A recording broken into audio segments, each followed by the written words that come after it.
Bonjour à tous. La dernière fois, nous avons vu comment s'organiser pour participer à la Coupe de France de robotique. Aujourd'hui, on va commencer la technique par la base différentielle. Mais avant de commencer, un petit peu de concept. Bon alors, nous allons jouer sur une table de 2 mètres sur 3, ou 3 mètres sur 2, c'est comme vous voulez. Sur cette table, nous allons pouvoir poser des axes. L'axe X, l'axe Y, et aussi l'axe Z, qui est en fait l'axe perpendiculaire à la table, donc la verticale. Sur cette table, nous allons pouvoir aussi poser un robot, qui aura donc ses coordonnées, X, Y, et aussi l'angle par rapport à X, que certains appellent alpha, d'autres θ, mais nous allons appeler ça l'axe autour de Z. Donc ça fait les coordonnées X, Y, Z. Ce robot va pouvoir aussi se déplacer, selon l'axe X, selon l'axe Y, ou tourner sur lui-même, c'est-à-dire faire une rotation sur Z. On peut aussi écrire ces coordonnées sous la forme de avancer-reculer, donc l'axe longitudinal, translater de droite à gauche, c'est-à-dire l'axe transversal, et évidemment l'axe des rotations qui lui ne bouge pas. Et bien sûr, de ce vecteur déplacement, on va pouvoir en découler tous les autres vecteurs, c'est-à-dire le vecteur vitesse, l'accélération, etc., etc., etc. Bon, ça, c'est de la mécanique quand même assez classique, et pour l'instant, on va garder ça que comme concept, on verra plus tard comment l'utiliser. Bien, maintenant qu'on a le vocabulaire, passons à la base différentielle. Donc, si on reprend un peu notre table et notre robot. Si on prend par exemple comme modèle assez classique que l'on connaît tous les jours la voiture tourne grâce à un système directionnel. C'est-à-dire que ce sont les roues qui tournent sur elles-mêmes pour pouvoir faire orienter la voiture. Mais ce système nécessite d'avoir beaucoup de place pour pouvoir manœuvrer, et sur une table à l'aspect réduit, c'est très compliqué. Donc ce qu'on va pouvoir faire, c'est utiliser seulement deux roues, et pouvoir faire pivoter le robot sur lui-même en fonction de la différence de vitesse entre les deux roues. D'où le nom base différentielle, car c'est vraiment la différence des vitesses qui permet de faire tourner le robot. Soit en faisant des arcs de cercle, soit en tournant sur lui-même si les vitesses sont complètement inversées. Eh bien on voit tout de suite le problème, c'est que l'un des axes de déplacement est contraint et impossible, c'est-à-dire la translation latérale. Du coup, notre robot ne pourra que d'aller d'avant en arrière et tourner sur lui-même, ce qui est déjà pas mal. Et on verra par la suite que si on a besoin de faire un mouvement sur le côté, il suffit de tourner sur lui-même et d'avancer. Donc le manque de translation n'est pas si problématique que ça avec ce genre de base. Alors ce modèle de propulsion permet de faire beaucoup de manœuvres sans grande difficulté, et c'est pourquoi il est très répandu chez les robots. On les retrouve dans de nombreux modèles de robots industriels, comme les robots aspirateurs ou les hoverboards. Et même Wall-E avec ses deux chenilles, c'est un modèle différentiel. C'est vrai qu'on n'y pense jamais, mais oui, Wall-E est un robot différentiel. Et c'est aussi pour ça qu'on dit que ce modèle de base roulante est le modèle classique, qu'on retrouve dans pratiquement toutes les équipes débutantes, et aussi parfois chez certaines équipes expérimentées. Il n'y a qu'à voir l'année dernière, les robots de la finale étaient des robots différentiels. Et aujourd'hui, nous allons faire un robot différentiel étape par étape, jusqu'à obtenir quelque chose, disons-nous, d'utilisable pour la coupe. En tout cas pour la coupe junior dans un premier temps. Pour commencer, il nous faut des moteurs, plus précisément des blocs motoréducteurs, c'est-à-dire un bloc moteur d'un côté et un étage de réduction juste après. Je sais que ces moteurs, c'est des moteurs 12 volts avec une sortie en 110 tours minute à la sortie du réducteur, ce qui est amplement suffisant pour nos robots. Alors pourquoi utiliser des moteurs réducteurs? Parce que si on utilisait les moteurs tout seuls, ils tourneraient bien trop vite et ce serait bien trop galère à utiliser sur nos robots. Ce sera tout simplement incontrôlable. Et pour ceux qui se posent la question, ici nous avons ce qu'on appelle un moteur à quadrature. Je ne vais pas rentrer dans les détails tout de suite sur à quoi ça sert, mais dites-vous simplement que c'est un capteur qui permet de connaître la position du moteur. Et par extension, la position de l'arbre à la sortie du réducteur. Pour l'instant, on ne va pas s'en servir, mais c'est là, et on s'en servira plus tard. Donc il nous faut des moteurs, des roues, de quoi lier les moteurs aux roues, on appelle ça des moyeux, et de quoi faire une base pour assembler tout ça. Quoi? Oui, il faut bien un matériau pour faire une base, hein. Donc on commence déjà par monter les moyeux sur les moteurs, et ensuite les roues aux moyeux. Et enfin, on monte les moteurs sur une base. Pour ça, il faut le meilleur ami du roboticien, le pistocole. Et voilà, nous avons une base qui est prête. Oui, ça paraît simple comme base, mais pour débuter, c'est amplement suffisant. Dans un premier temps, nous allons alimenter nos moteurs avec un pont H L298N, ainsi qu'une Arduino, parce que c'est des plus grands classiques, et c'est toujours bien de commencer par les classiques. Alors je vais pas vous expliquer ici en détail comment fonctionne un pont en H, c'est pas le but de la vidéo, mais si vous êtes curieux, il existe d'excellentes vidéos là-dessus, notamment celle de Mentalité Ingénieur. Alors oui, dans la vidéo, ils n'utilisent pas un LN, ils utilisent un autre type de pont en H, mais c'est exactement la même chose. Du coup, si vous voulez voir ça par vous-même, je vous mets la vidéo ici en vignette. Ah oui aussi, cette vidéo n'est pas une vidéo de tuto sur la programmation Arduino. Si vous ne savez pas programmer une Arduino, mettez cette vidéo en pause, allez voir d'autres vidéos qui vous expliqueront comment fonctionne une Arduino, il y en a de très bonnes qui existent sur YouTube. Et ensuite revenez ici et nous allons continuer la programmation de notre robot. Toute l'architecture de notre robot, dans un premier temps, va tourner autour du pont en H, le LN. Première chose à faire, évidemment, c'est de brancher les moteurs sur les borniers destinés aux moteurs. Ensuite, nous allons brancher l'alimentation sur le bornier d'alimentation. Pour l'alimentation, ici nous allons utiliser une batterie 3S LiPo qui fait 11,1 volts. Évidemment, par sécurité, on va mettre un petit interrupteur sur l'alimentation afin de couper l'alimentation du robot quand on ne s'en sert pas.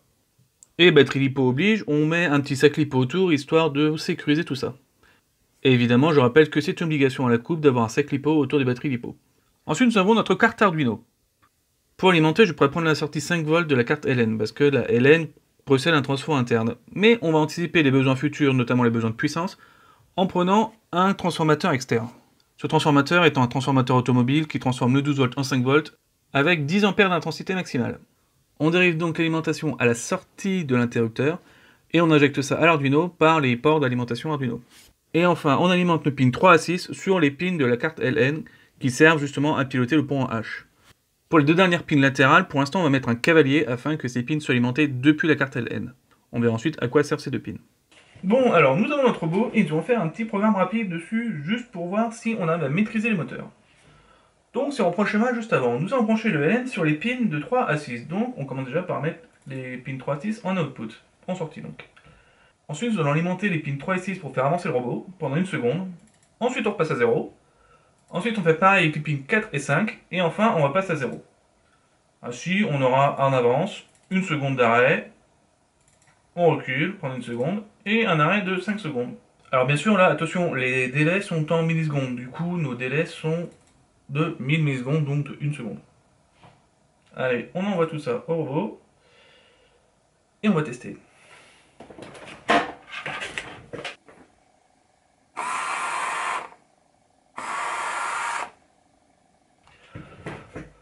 Eh bien on maîtrise le moteur, magnifique. Allez, on passe au code suivant.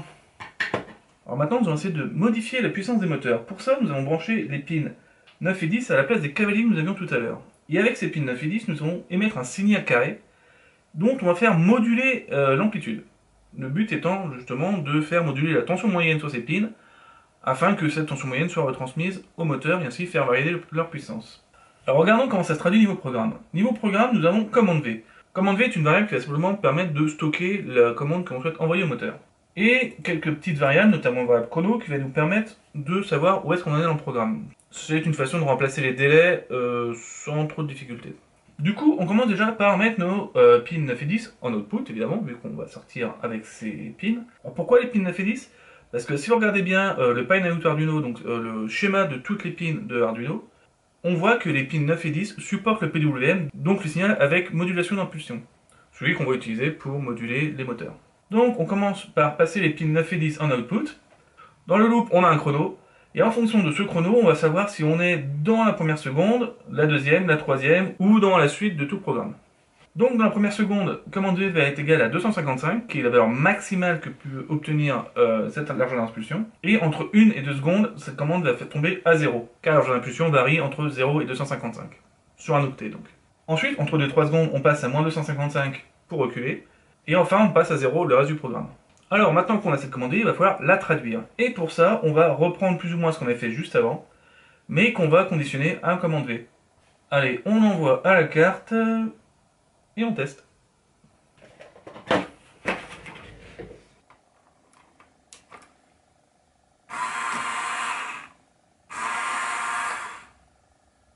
Bon, eh ben on a exactement la même chose, ce qui a été le but recherché d'ailleurs.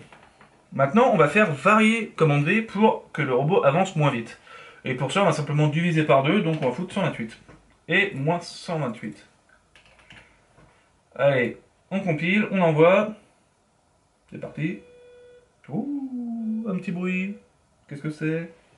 C'est le robot qui s'active? Allez, on va essayer ça.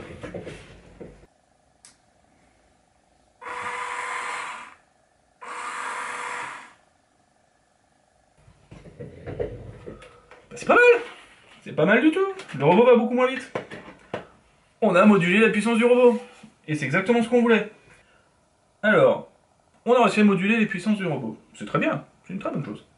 Le problème, c'est que si on envoie une commande de pleine puissance tout de suite, quand le robot sera beaucoup plus lourd, il va patiner au démarrage. Et il va devenir, comment dire, difficilement maîtrisable. Pour ça, il faut donc accélérer les roues de façon progressive. Et pour ça, on va modifier le code de façon suivante.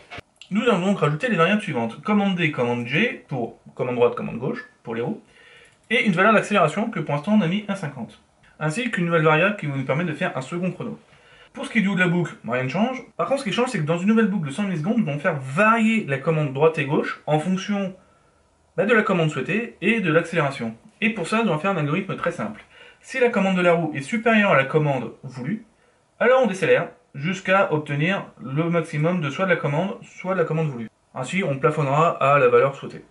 Et on fait pareil dans l'autre sens, évidemment. Et ce, pour les deux roues. Puis enfin, nous modifions la fonction dans votre commande pour qu'il puisse prendre commande droite et commande gauche. Allez, on envoie tout ça.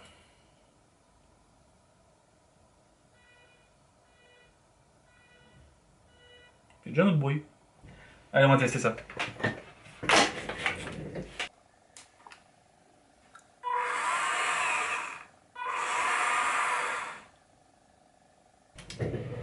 Et voilà, on a un petit robot qui accélère tranquillement. Et qui va donc beaucoup moins patiner. Bon, continuons. Donc, on a un robot qui avance et qui recule. C'est bien. On a bien progressé. Essayons de faire un peu mieux maintenant. Nous avons un robot qui avance et qui recule, maintenant on va essayer de le faire tourner sur lui-même.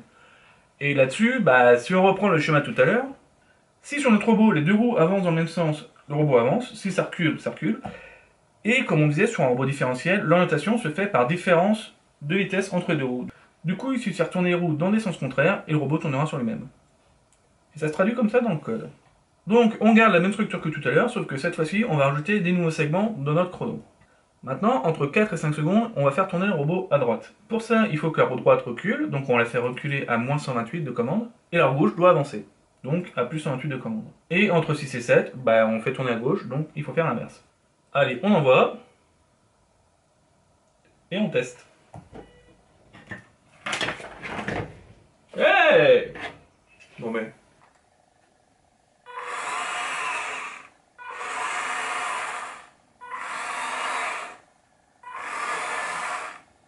Ben voilà, notre robot il tourne.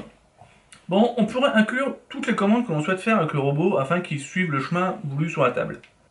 Mais bon, c'est pas efficace.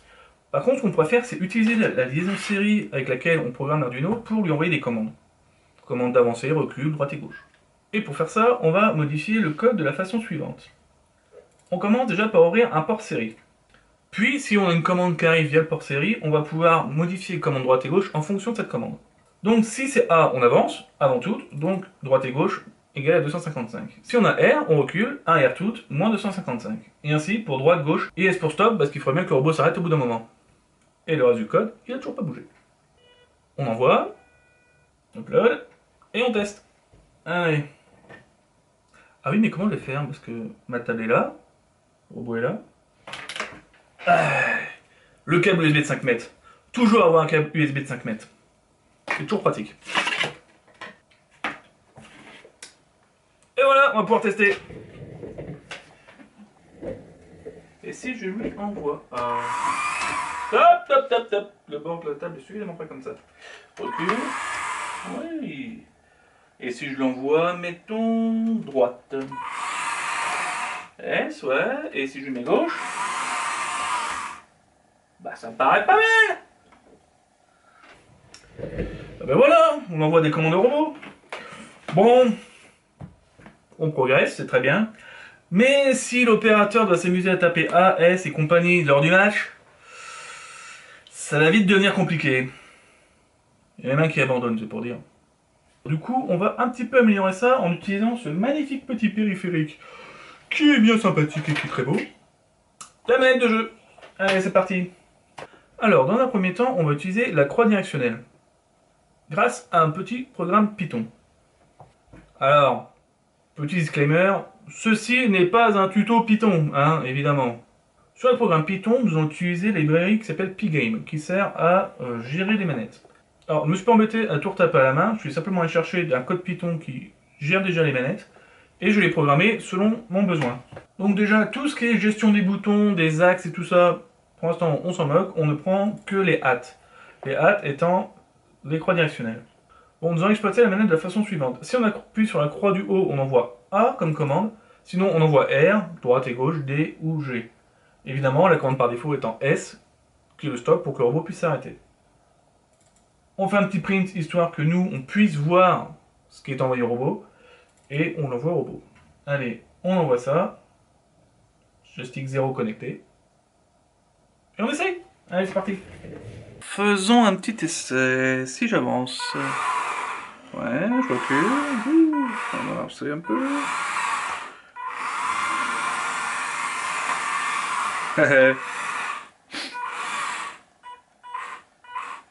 Ouais, bon.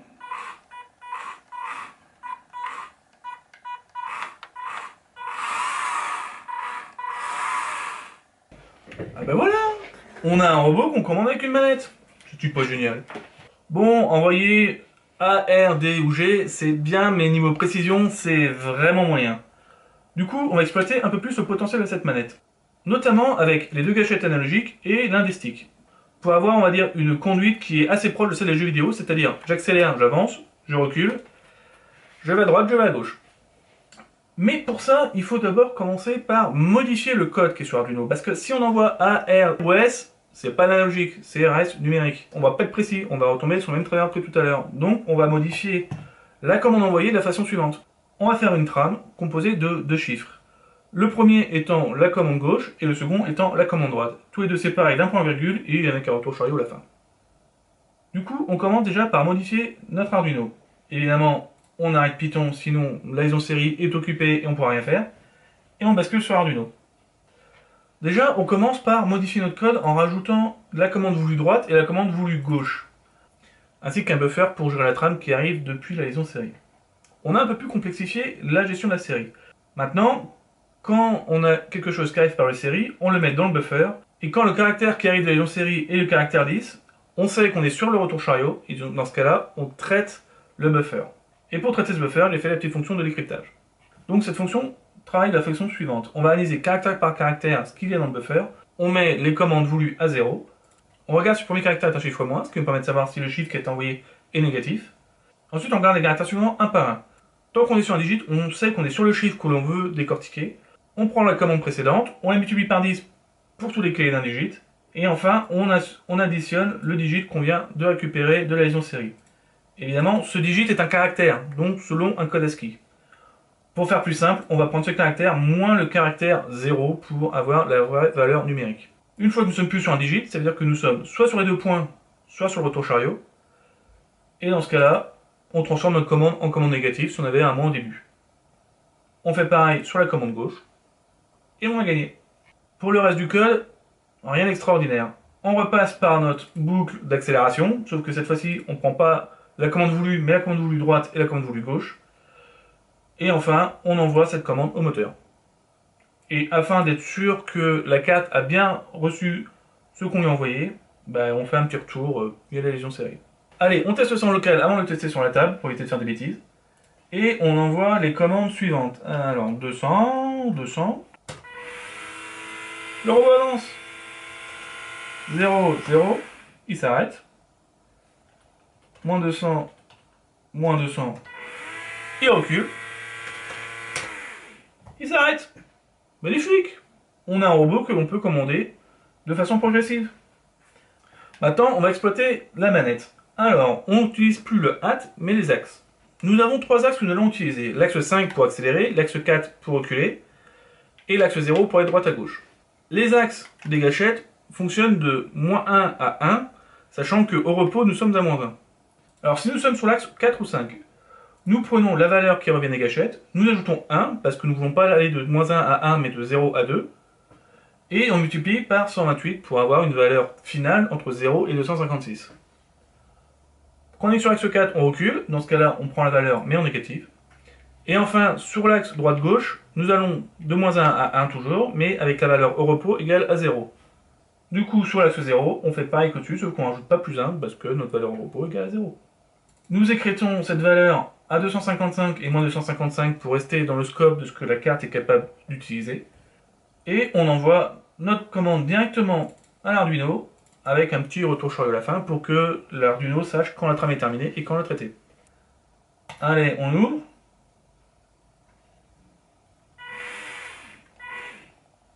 Allez, on essaye ça. Bien, alors, faisons un petit essai. Si j'accélère, yeah, si je recule, yeah, ça tourne. Wouh!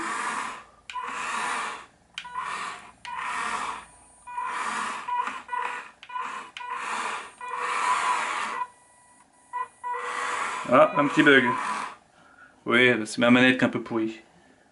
Mais ça marche! Magnifique! Et voilà! On a le minimum nécessaire pour faire fonctionner un robot pour la coupe. Enfin, pour les juniors en tout cas.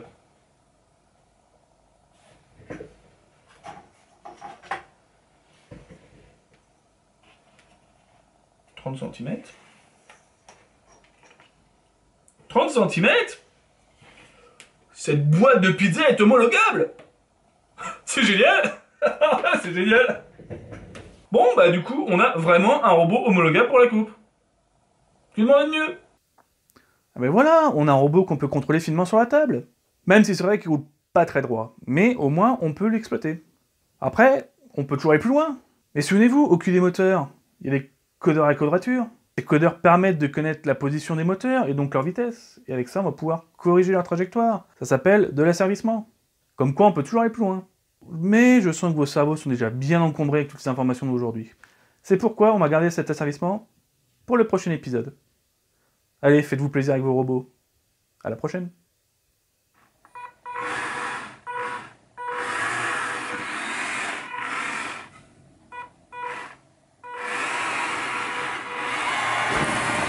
Vous